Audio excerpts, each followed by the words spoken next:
As you read through the account of creation in Genesis chapter 1 through 3, you quickly see how powerful and awesome God is. He created the entire universe and everything in it. And as you survey the expanse of the universe, you realize that what God created is not something that's just little and trivial. What he created is amazing. It's actually mind-blowing, for me anyways, as I try to comprehend the magnitude of the universe. The way he did it is just as amazing.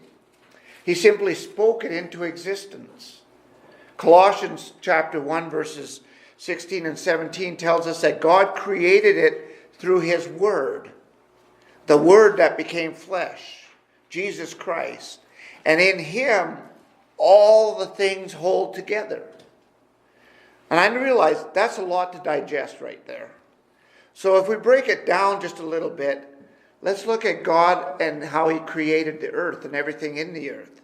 It might be a little bit easier to comprehend. We live here on earth.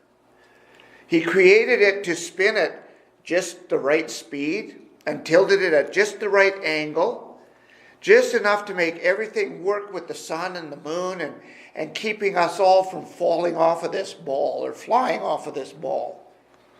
He created the mountains and the valleys, the trees and the animals, the bodies of water, the bugs, the teeniest little bugs that we can't even see with our naked eye.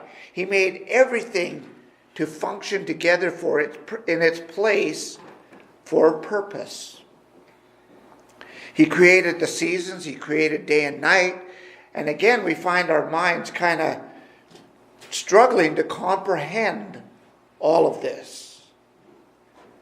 So to take it down another notch, we look at God and how he created you and I. Just make it down to that, just to us. God had a special relationship in mind when he created mankind, or people kind if you're trying to be politically correct, but mankind. He had a special relationship in mind for us and himself. And so we are the only thing in creation, we're told, that is made in his image.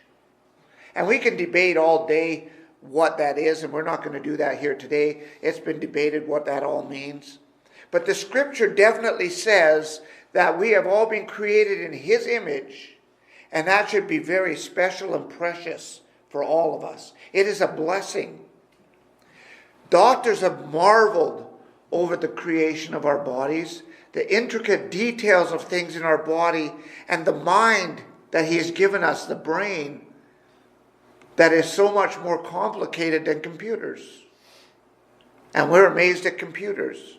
King David realized this when he said in the 139th Psalm, he said, I praise you, for I am fearfully and wonderfully made. Wonderful are your works. My soul knows it very well.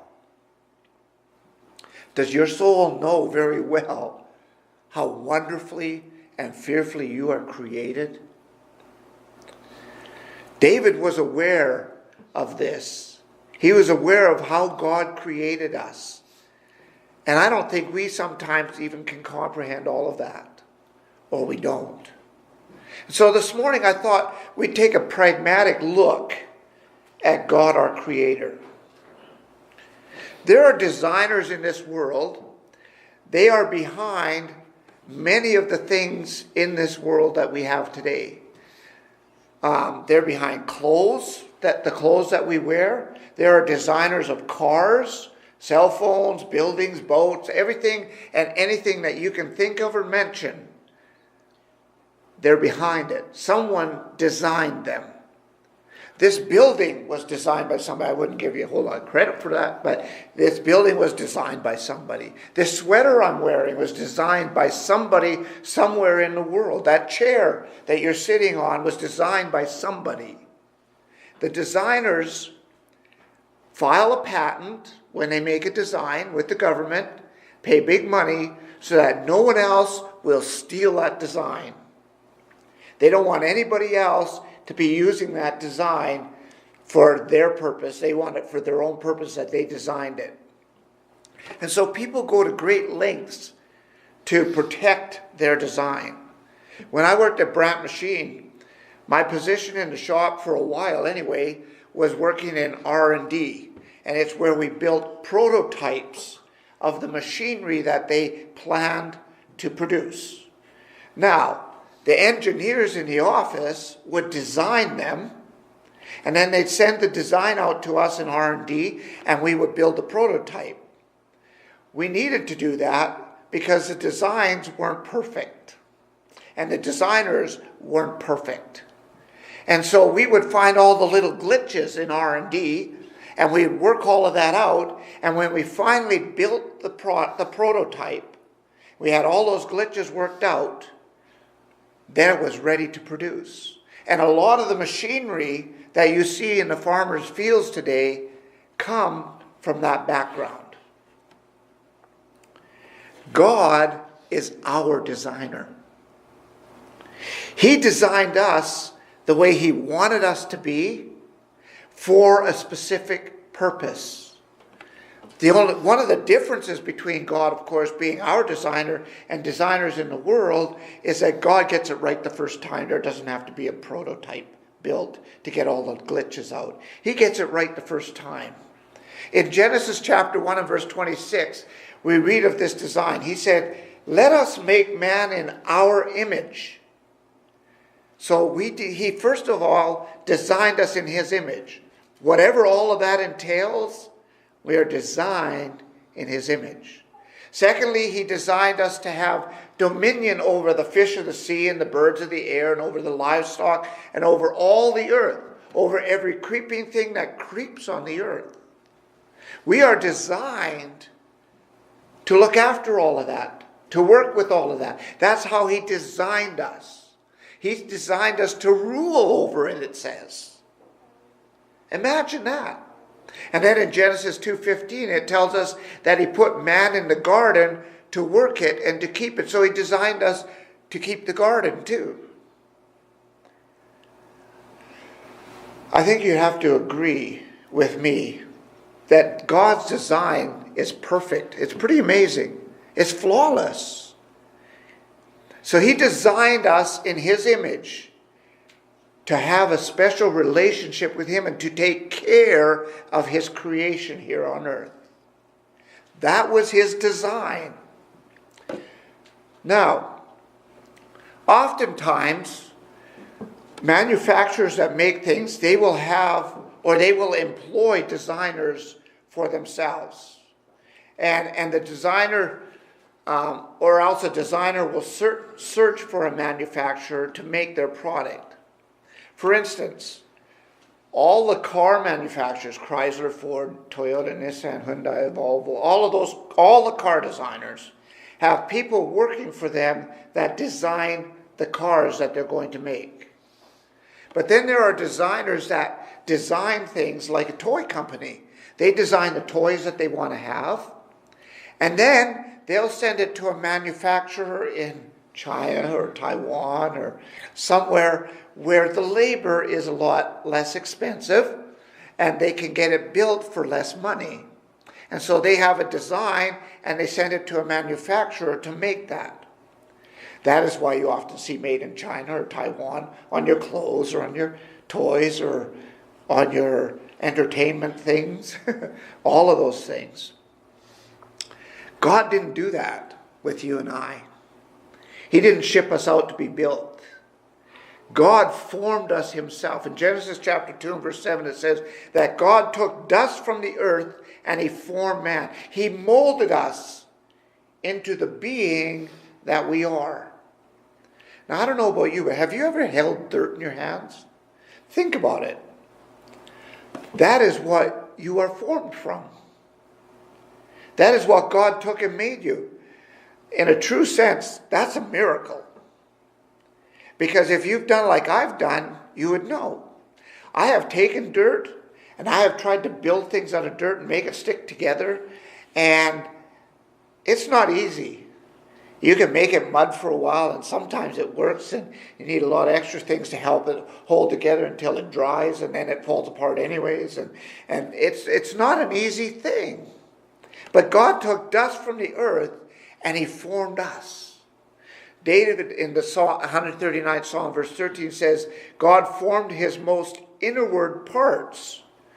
His intestines, his heart, his liver, everything. He said, he knitted it all together in my mother's womb. God creates us. He makes us. He forms us. And he forms us for a purpose. And that life that he forms in that womb today, people think they can take and destroy it and there's no consequences. It's no big deal. Zechariah 12 verse 1 tells us he formed the spirit within us. So he formed our spirit in us as well. He completely makes us from scratch. He formed us. That means, if you ponder that for a minute, that means that God is hands-on with you and I. His work is not made, someone else hasn't done it for him. He has worked with his hands to form us. He knows every intricate detail about each one of us. You know, when the worst thing about making things or renovating things or doing things is that when you do it yourself, you know all the mistakes you made along the way. You know all the little nicks here and there that are in something or on something that shouldn't be there. And it bothers us. But no one else seems to notice those things for the most part because they don't know they're there. God doesn't make those mistakes, but he knows every intricate detail of each one of us. He is completely involved in our creation.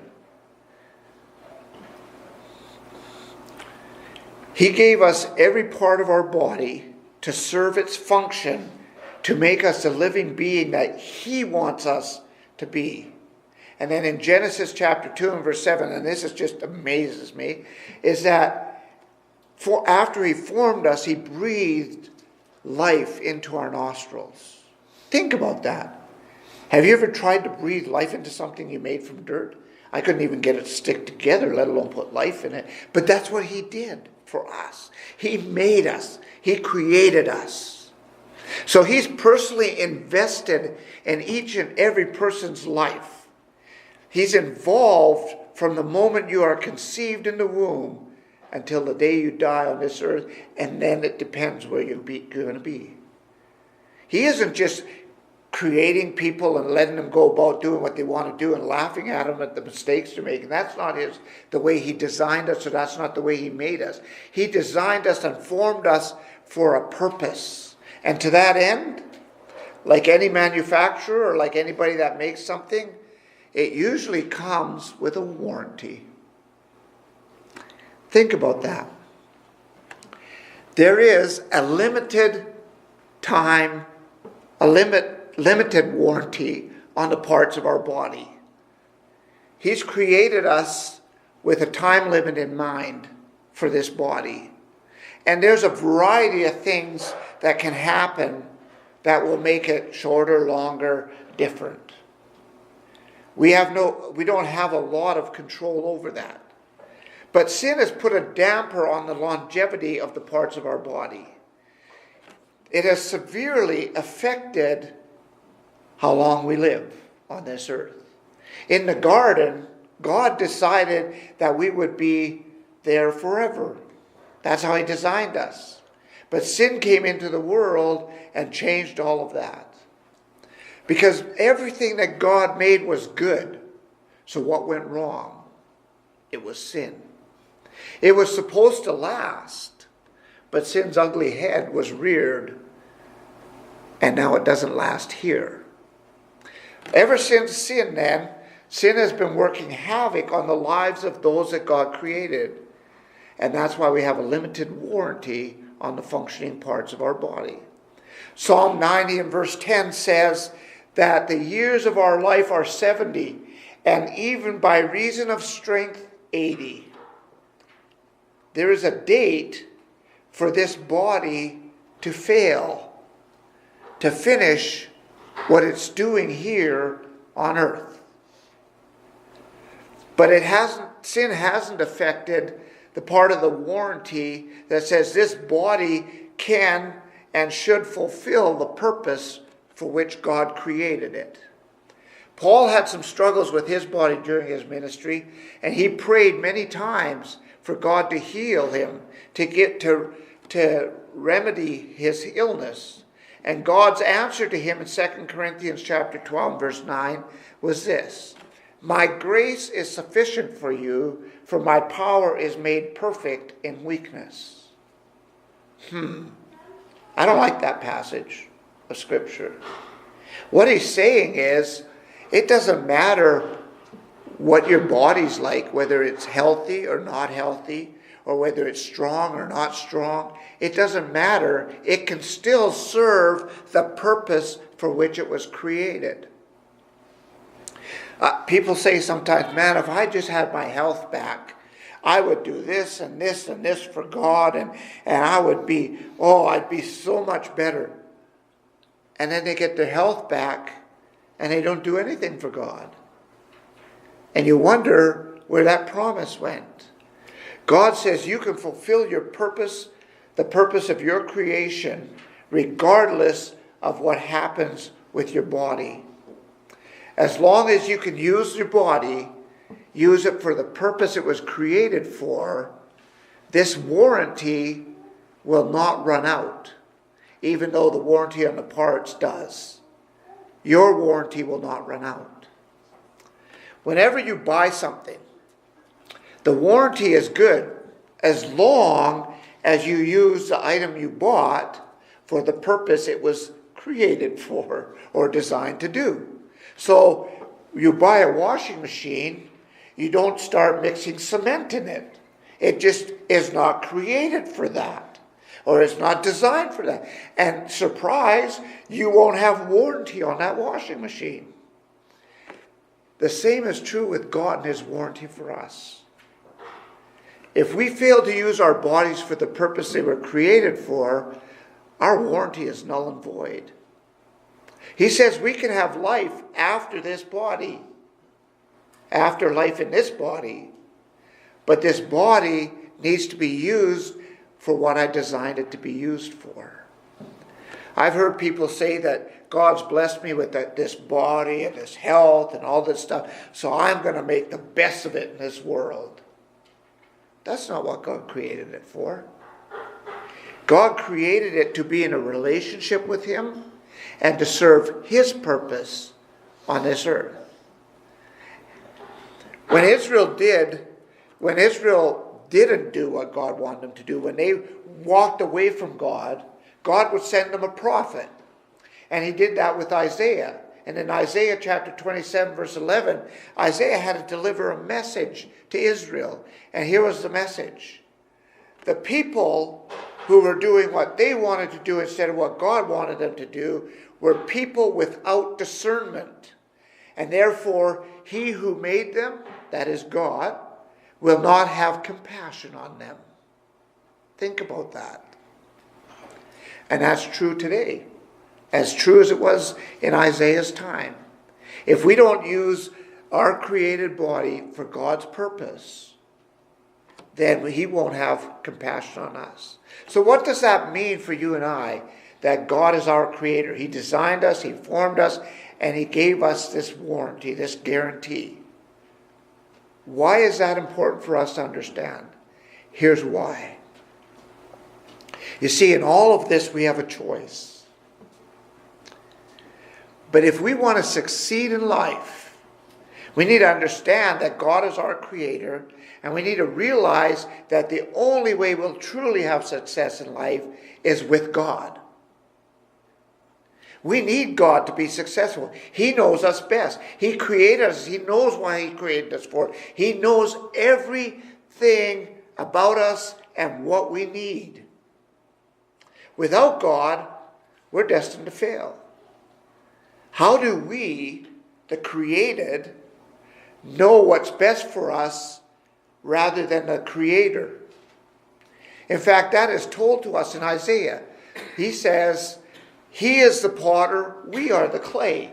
He formed us. We didn't form ourselves, or we didn't have anything to do with that. And he formed us for a purpose. The cup doesn't say to the potter, I am a dish.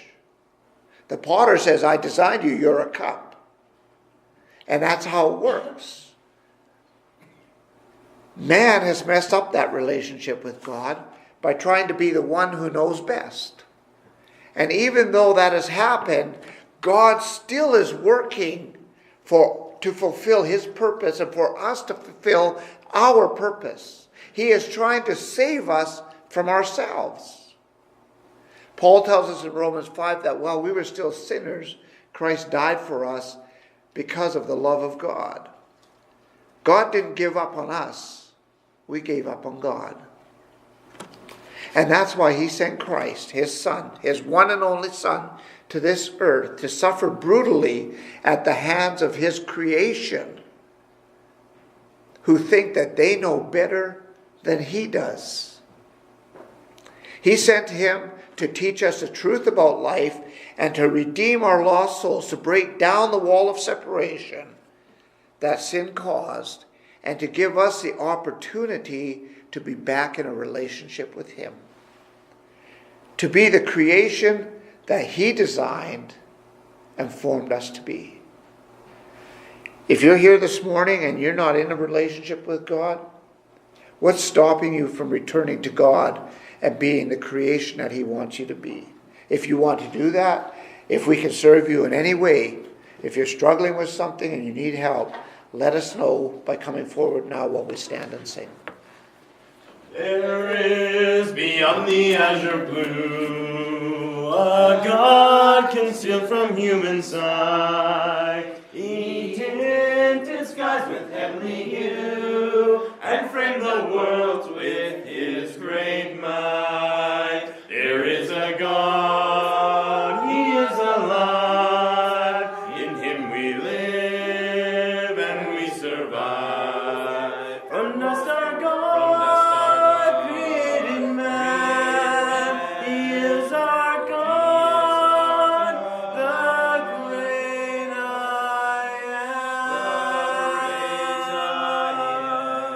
am. There was a long, long time ago a God whose voice the prophets heard. He is the God that we should know, who speaks from his inspired word. There is a God, he is alive. In him we live and we survive. From dust our God created man. He is our God, the great I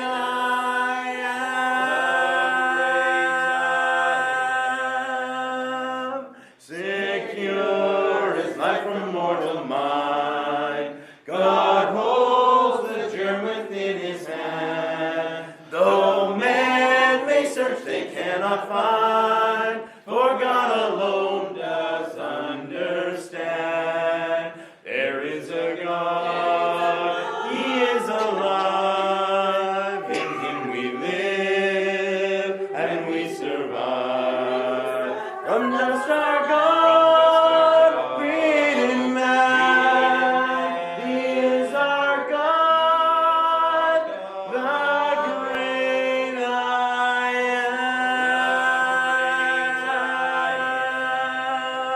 am. Our God, who sat upon a tree, a life was willing there to give, that he from sin might set man free, and evermore with him could live. There is a God, he is alive. In him we live and we survive. From dust